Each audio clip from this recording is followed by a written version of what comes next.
Um, Hey, really quick. I know we've probably talked about this before. Where is Nas in your oh best God, rappers of all I've time? been running away from this conversation for so long. Where is not? Or actually, really, this conversation about where several artists are in my Right. top all time. I think Nas should be represented on an elite level for the constant output of music that he put out, that I think, like, in terms of overall albums, that's where I get hung up. I Mm-hmm. think he has a lot of really great songs individually across all his albums. And he has albums that I really enjoy. So I'm a fan of, obviously, Ill and Still, but there's tracks I love on Lost Tapes, so that's like one of the projects I come back to often. And then I even think he has those later on records. Oh, and it was written. I think he has those early Mm-hmm. essential records. I think he has albums somewhere in the middle that are solid. He has his bad albums or his undesirable albums for sure. So we're getting there, but he also has those later career records that I think are net positive. Like Life is Good is one that I remember being really cool. One of his better Mm-hmm. ones in the later portion of his career. This album, I think is going to add to that a little bit. Projects like Lost Tapes 2 did not.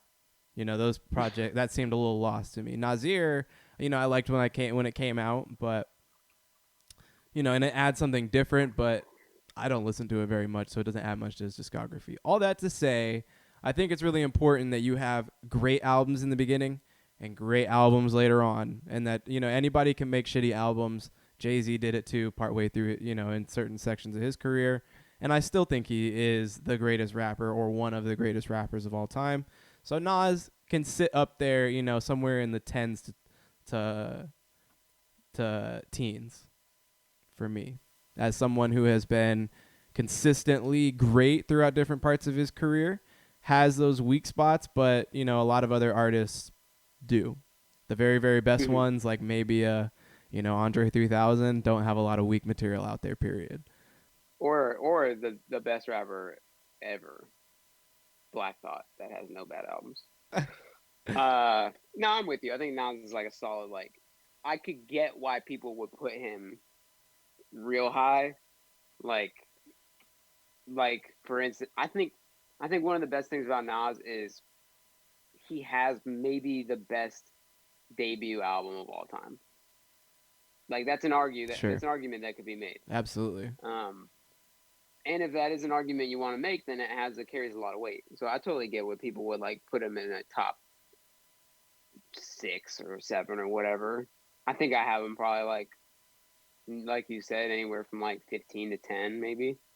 Yeah, But I think that's right because another component of it too. When I would theorize, I make this list is, skill level does come into it in some respect. It's not mm-hmm, everything, but Nas is definitely one of those rappers that to me has that like water quality to his ability to rhyme and speak, and it's very natural. It sounds like he was born to rap.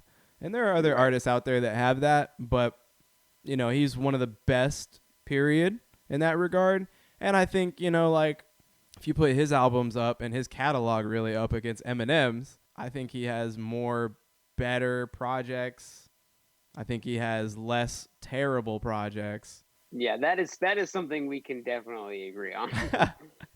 Yeah, I'm not gonna make an argument. I'm not gonna play devil's advocate for And Eminem. I would I think I'm still all right. save some spot for Eminem in my list somewhere, but Yeah, it would definitely be behind Nas in that regard.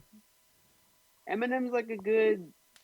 Eminem is my least favorite like legend. Like I understand that he's like a Absolutely. pioneer, he's a legend, but I just don't like him. Like so, like And it's I getting totally worse I'll over put him in time. there. It's getting worse over Right, time. He's getting less and less appealing to exactly. the now. But that being said, it's like I totally understand the earlier stuff from him was like is still amazing. I don't think it holds up as well right now.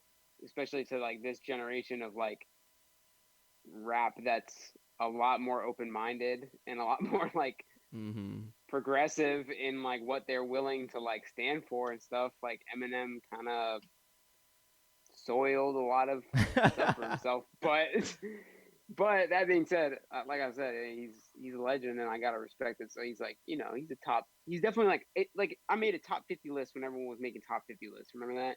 Okay. Like he's in my top 50 list. Like I can't like ignore that he's a top 50 rapper of all time, if only for his storytelling and his lyricism, which are both, you know, elite.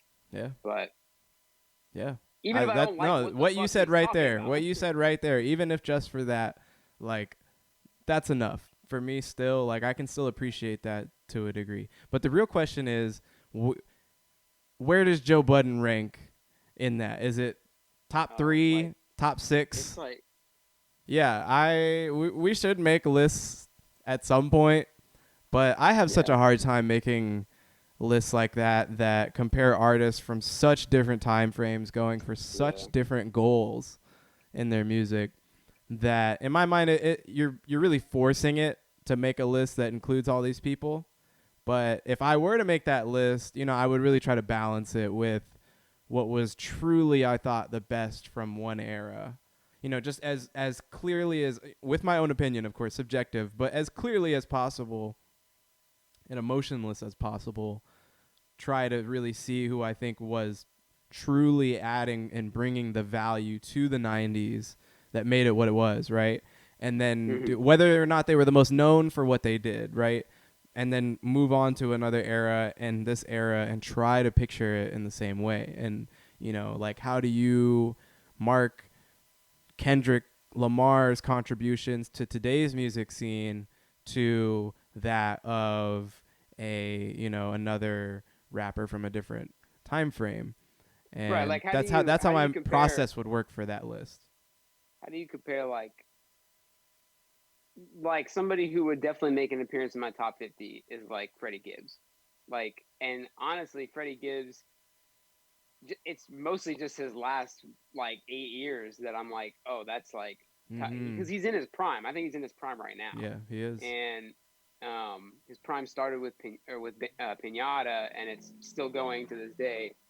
I'm waiting for a decline. But how do you compare like a Freddie Gibbs to another name that would definitely be in my top 50 just based off of like pure legendary, being a legend, is like Rakim. Like Freddie Gibbs and Rakim are like, they're not really comparable because they're completely different artists, but they both kind of have to be in my top 50.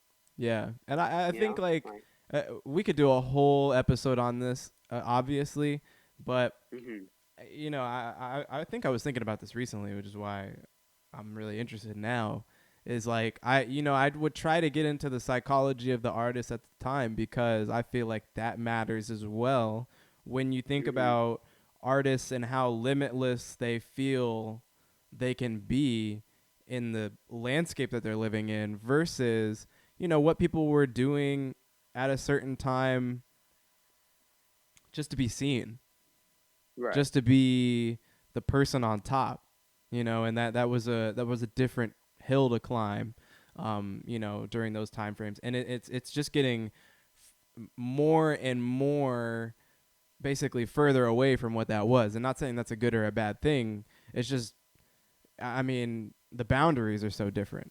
And so you want to reward people for testing the boundaries, but, you know, testing the boundaries today and testing the boundaries 20, 30 years ago were very, very different things and required different levels of bravery that, you know, I'm here now, so I can sort of see and observe what that means for today. But there are time frames that I was not, you know, a hip hop podcaster and thinking about music in this way, or even retrospectively. And, you know, that's kind of how I would grade those accomplishments, because they're going to be different. It's going to be, everybody on this list would have some serious accolades, some great albums, some amazing songs, skill sets that other people may or may not have. And you just like, at least if we were to do this, you and I would have to figure out how much we value, how much we weigh on certain aspects and advancements in careers to really make a list like that. But I'm very interested now the more that we think about it.